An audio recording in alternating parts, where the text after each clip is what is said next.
right, on an announcement made earlier today, you may have heard about this, that I'm going to leave the show in 2009. I'm not quitting show business. But I realize I'm not spending enough time with my car. For decades, Jay Leno dominated late-night TV, making millions laugh and keeping America entertained. But now, he's stepping away. And the reason is far from what anyone expected. She'd sit over there with a book and read. It was just still is, very comfortable. Before she had this, I would always go home after the time. She'll cook dinner for her and we watch TV. The only difference is now you just can't really talk about a lot of things. It isn't ratings, it isn't age, and it isn't burnout. Behind the bright lights and applause lies a deeply personal story. One that reveals a side of Jay Leno no one has ever seen before. The day everything changed. Everything shifted on a quiet day inside the home Jay Leno had shared with his wife for decades. Mavis was looking at him with confused eyes, studying his face as if he were a stranger standing in her living room. In that single moment, Jay felt something break inside him. The woman who once remembered every detail of their life together could no longer recognize the man she had loved for more than 40 years. It was a pain deeper than any injury he had ever suffered, because it did not bruise the body. It bruised the heart. This moment did not happen out of nowhere. It was the result of years of quiet changes that he had noticed long before anyone else. What made it even more heartbreaking was the pattern that repeated almost daily. Because of her cognitive decline, Mavis would sometimes forget that her mother had passed away years earlier. Each time someone mentioned her mother, she reacted as if she were hearing the news for the first time. Jay was forced to watch her relive the same grief again and again. Every day began with sorrow that felt new to her and painfully familiar to him. He later described it as the toughest part, because the shock on her face never grew weaker. She mourned as if the loss had just happened, and he stood beside her feeling powerless to stop her pain. Their love had never been about fame or red carpets. While the world saw Jay as a successful comedian, a legendary late-night host, and a man with an extraordinary car collection, their marriage was always grounded in quiet loyalty. Jay often told young men that they should marry their conscience. He told them to choose someone who is the person they wish they could be. He meant every word of it. Long before he became her caretaker, he became her emotional protector. He always admired her calm strength, her honesty, and her unwavering dedication to causes she believed in. Mavis was not just a partner. She was an activist who spent many years fighting for women around the world. She served on the board of the Feminist Majority Foundation and led the campaign for Afghan women and girls. She had a strong voice, a sharp mind, and a passion for speaking up for those who could not. Seeing that same strong woman struggle to remember the simplest details was devastating for Jay, because he remembered her at full power, standing firmly for justice and rights. Jay was also no stranger to health challenges of his own. In 2022, he suffered severe burns in a gasoline fire while working on one of his beloved vintage cars. Only 2 months later, he was injured again in a motorcycle crash that left him with broken bones. Yet even with these injuries, he never stepped back from caring for Mavis. He never slowed down when she needed him. His own pain never came first. Their life had once been filled with joy and support. When Jay faced criticism over the controversial Tonight Show transition involving Conan O'Brien, it was Mavis who defended him publicly. She told 60 Minutes that she was angry at the assumption that Jay had willingly given the show to Conan and taken it back. She said it was not true, and she said it with the same fierce loyalty she always showed him. In those moments, she was his strength. Now the roles were reversed. Jay was the one standing up for her, watching pieces of the woman he knew slowly disappear. Each memory lost felt like a page torn from the story of their life. He stayed beside her through every slip and every moment of confusion, holding on to the bond that had carried them through decades. Before this tragic turn, they had lived a life full of love and laughter. And let's go back in time and take a look at their love story that was never less than a fairy tale. The love story Hollywood never noticed. It was the 1970s, and Jay was performing stand-up at the Comedy Store. He was still years away from hosting The Tonight Show. Mavis Nicholson was in the audience that night, sitting in the front row, so close to the stage that she could practically feel the heat of the spotlight. She had not come looking for love. She was writing comedy with partners and had been told that if she wanted to meet people who could give her work, she needed to hang out at places like the Comedy Store and the Improv. That night in January 1976 was supposed to be one more step in her networking journey. Instead, it changed her life. She remembered later that the moment she saw Jay on stage, she thought he was gorgeous. She was struck by his presence, the confidence in his voice, and the natural humor that filled the room. She did not know that he would walk into her life the moment she stepped away to use the bathroom. What she also did not know was that Jay had already guessed her birthday. He later joked to the LA Times that he had lived with several women and all of them were born on the exact same day. He said he could look at a woman and just know September 5th. He did not go looking for a woman born on that day. He simply ended up attracted to them. Mavis laughed when she remembered how he approached her as she left the restroom, the beginning of a connection neither of them saw coming. Mavis had made up her mind long ago that she would never get married or have children. She had no agenda that night. She was simply there for work. But falling in love does not wait for plans. She found herself drawn to Jay's kindness, humor, and sincerity.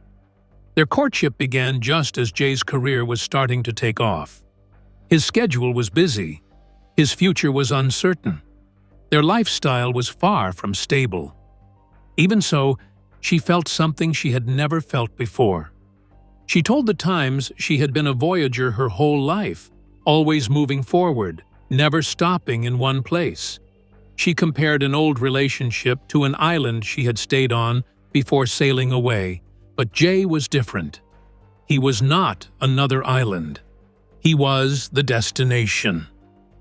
Jay proposed in the simplest way. He said he had an insurance policy and realized that if something happened to him, his girlfriend would not be covered. But if they were married, she would be. He admitted it was not the most romantic proposal. Mavis did not care. She was already deeply in love with him. They married in 1980 in a quiet ceremony that reflected who they truly were. No spotlight, no extravagant celebration. Just two people deciding to build a life together. One thing they always agreed on was not having children. Mavis had never imagined herself as a mother. Jay supported her completely. He said in an interview with Oprah that because they chose to remain a family of two, they had time to simply enjoy each other. Jay often flew home right after performing only to spend the night with her. Other times, if he had shows in interesting places, Mavis would join him and they would make small adventures out of his work trips. Before Jay became host of The Tonight Show, they spent most of their time on the road together. He would perform for an hour and a half, and the rest of the night would belong to them. Their life was built on shared routines and simple pleasures. They supported each other in everything. Mavis poured her passion into activism, becoming a board member of the Feminist Majority Foundation and leading the campaign for Afghan women and girls. Jay respected her work deeply. He always said marrying her was the smartest thing he ever did. There were no scandals or dramatic stories attached to their marriage. They were each other's favorite person, and their world stayed beautifully steady for years.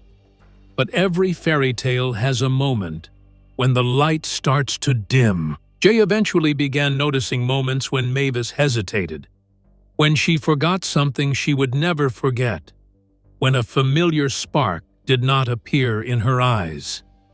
He did not know it at the time, but these small cracks in memory were the doorway to a much darker road that neither of them could escape, and it would soon pull him into the most difficult chapter of their lives.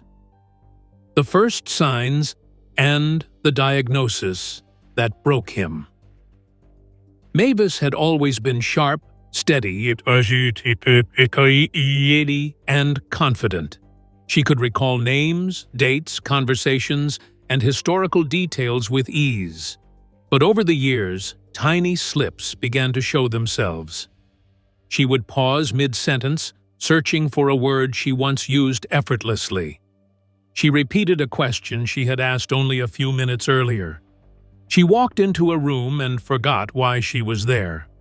These moments seemed small, almost ordinary, so Jay reminded himself not to worry. She became confused by days and dates, losing track of time in a way that frightened him more than he ever admitted.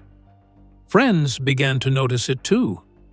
They saw the slight hesitation in her eyes when she struggled to recognize someone she had known for years. They watched her gaze drift, as if she had lost her place in a conversation she had started. By early 2024, Jay understood that what they were facing was not forgetfulness or aging. It was something far more serious. After years of subtle declines, the truth was impossible to ignore. Mavis could no longer manage their household decisions. She struggled to handle finances. She could not keep track of paperwork or appointments. In January 2024, Jay finally decided it was time to take her to the hospital for a full neurological evaluation. He hoped the doctors would tell him it was exhaustion or stress. The tests began early in the morning.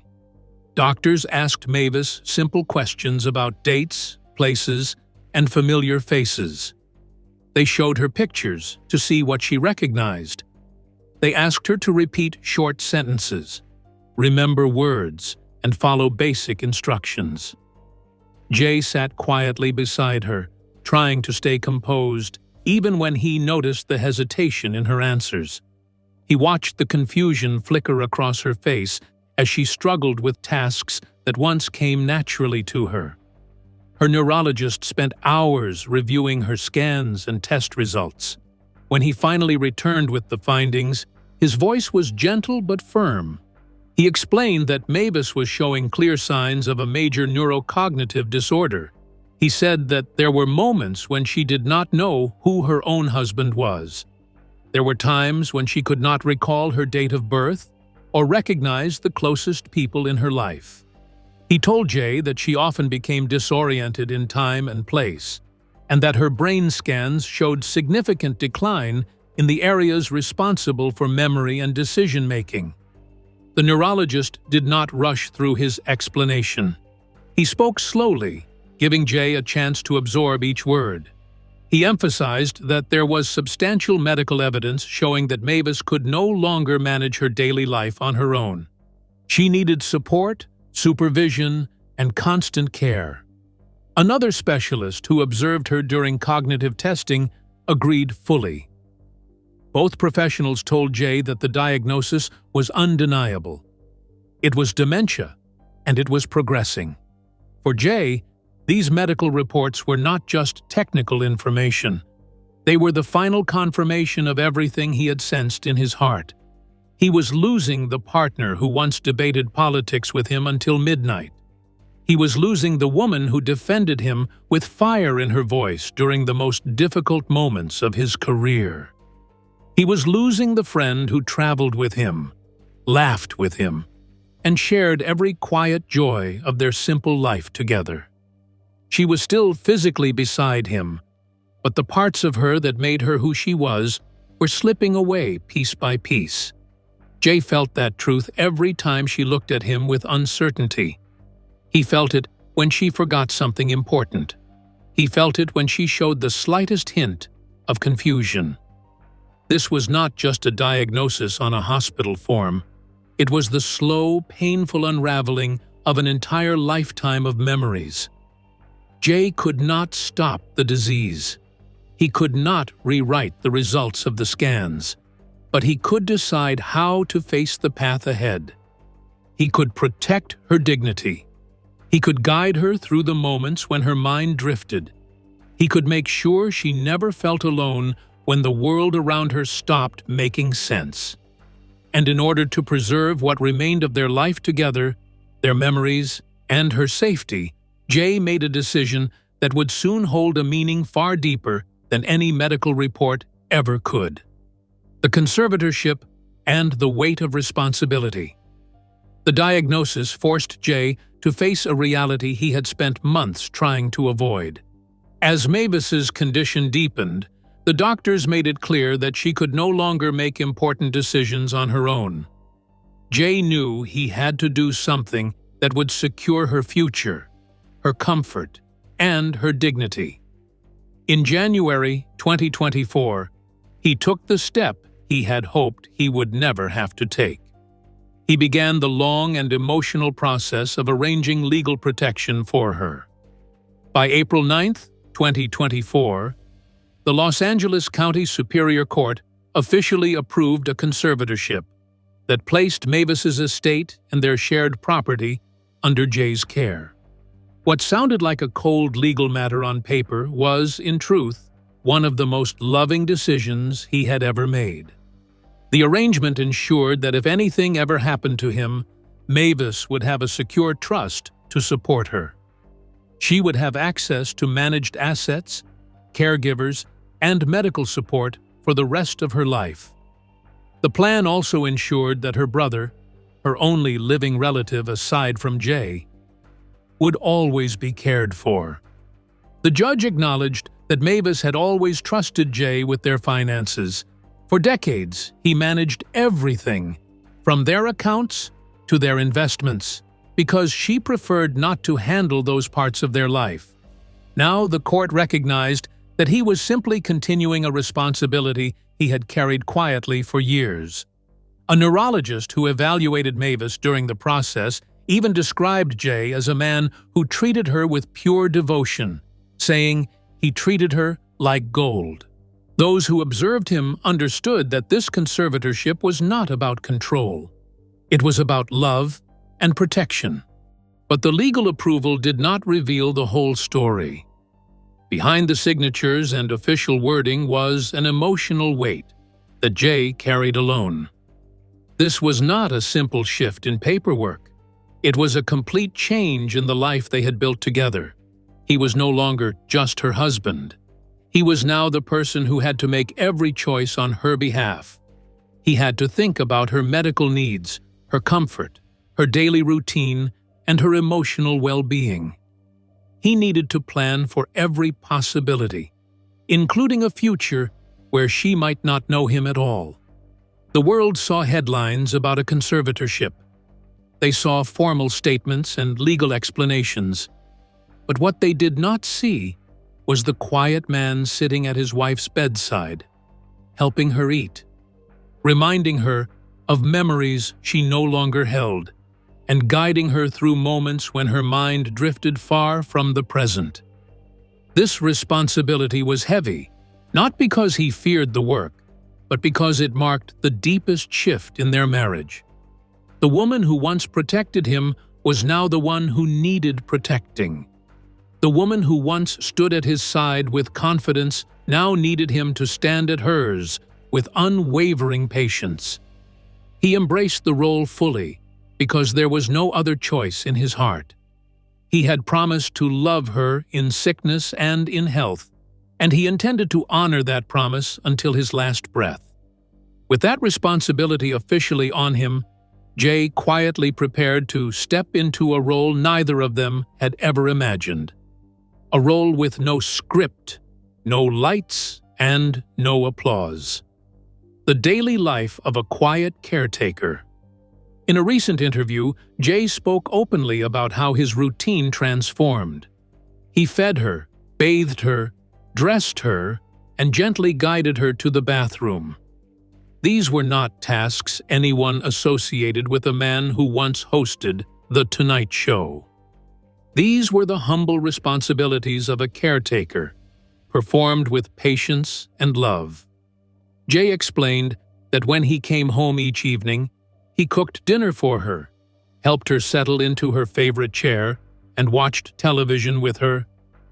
He adjusted the lights, tucked blankets around her legs, chose clothes she used to love, and made sure she felt safe. What seemed small to others was now the building block of their life together.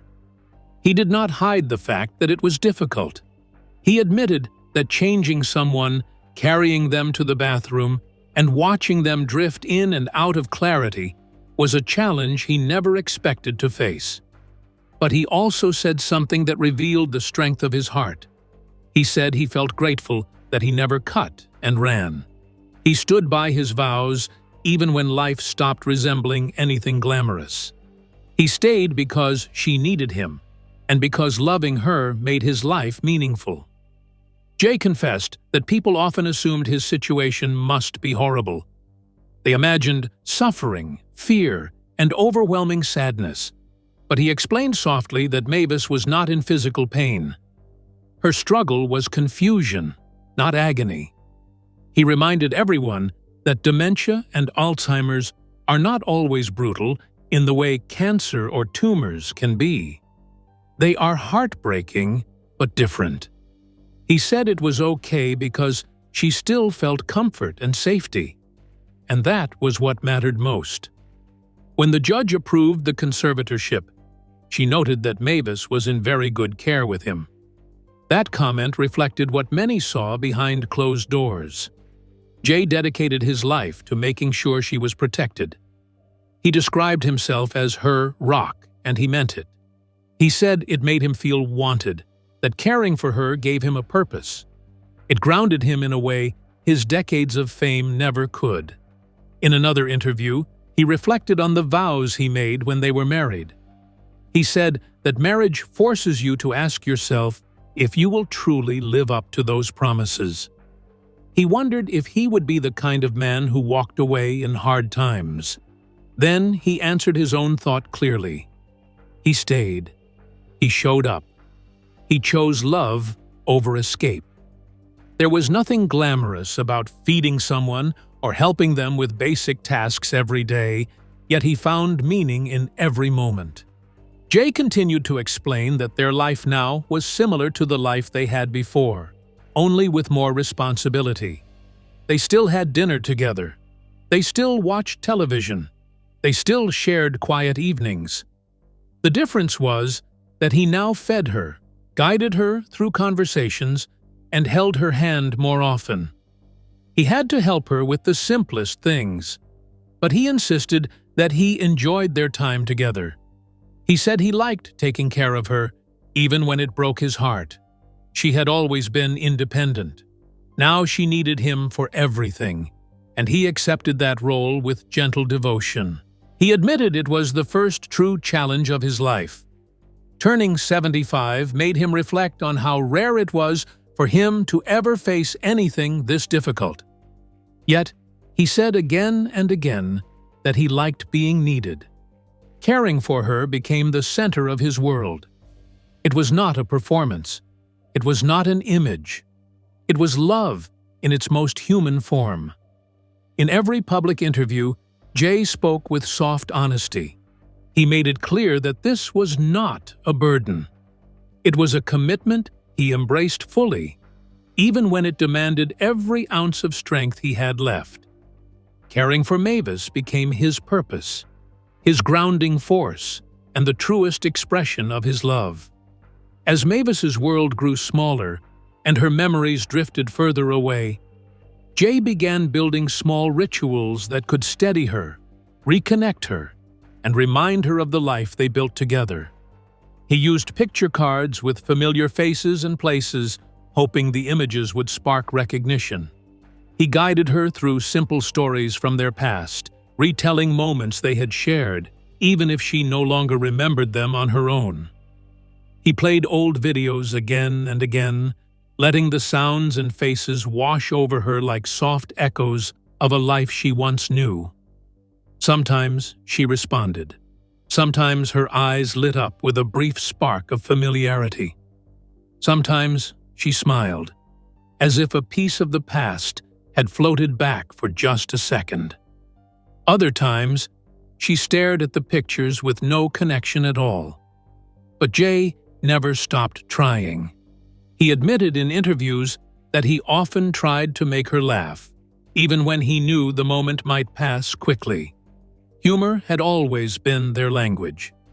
It had carried them through career storms, personal challenges, and thousands of ordinary days. Now he used it like a gentle lifeline, hoping it might pull her back to him for even a heartbeat. As each day blurs into the next, one memory at a time fades. But Jay clings tighter, determined that love can become a lifeline when memory fails entirely. The reason Jay Leno finally reveals. The headlines only capture the surface. They list the conservatorship, the dementia diagnosis, and the legal steps he took. But none of those explain why Jay Leno began pulling away from the world that had defined him for decades. None of them shows the quiet truth. Jay did not slow down because of age. He did not step back because he was tired.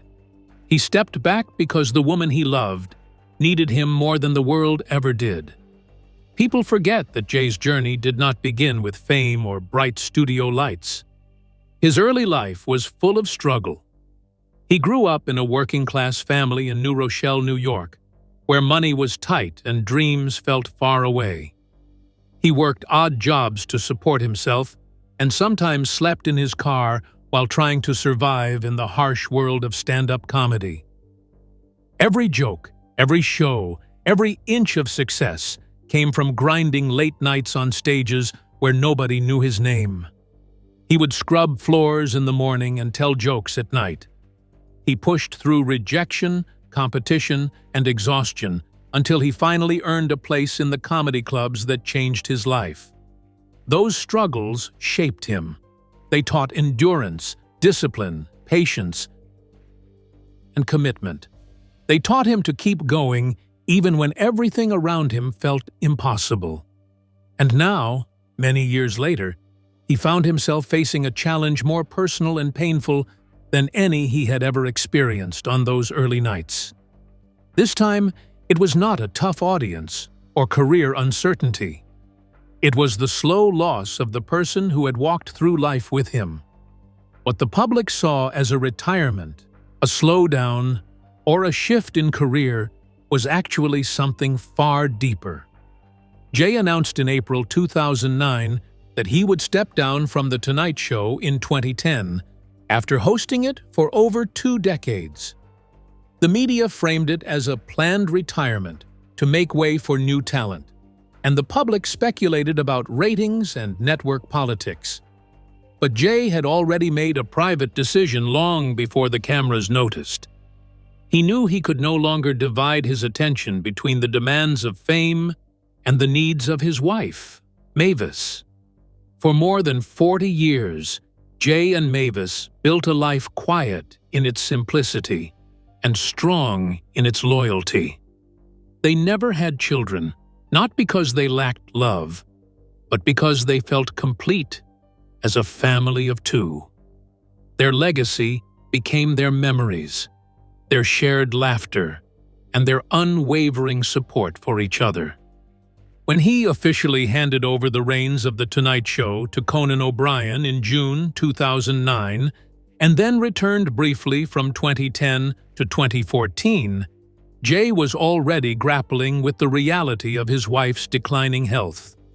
Every decision about work, every career move, was weighed against the moments he might miss with her. Now those memories were slipping away for Mavis, and Jay could not allow her to face that darkness alone. He said in interviews that caring for her was not a burden. He said it was a privilege to be needed by her. He said it was an honor to live up to the vows he made decades earlier. These were not rehearsed lines.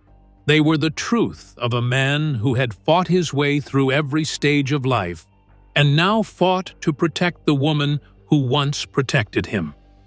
He stepped away from public life because the spotlight no longer mattered. The applause no longer mattered. What mattered was being near her when she woke up confused. What mattered was holding her hand during the moments when she felt lost. What mattered was making her smile even when the memories behind that smile had faded. His choice was raw and honest, revealing a side of life people rarely see. It showed that real strength is not always loud. Sometimes it is quiet. Sometimes it is the steady hand that never lets go. This chapter of his life is unglamorous and demanding, but also profound. His patience, his tenderness, his sacrifices merge into a type of love that outshines any television career. He chose not to walk away. He chose to be present. He chose to remember for both of them as her memories slipped into silence. Even after officially leaving The Tonight Show for good in February 2014, Jay remained largely out of the public eye, occasionally appearing at charity events or interviews, but always keeping Mavis's needs at the center of his life. As Jay closes the public chapter of his life, the private one he writes now stands as a testament not to fame, but to lasting love, commitment, and the silent courage of caring when no one else sees. His story reminds the world that sometimes stepping away from the spotlight is not a retreat, but the ultimate act of devotion.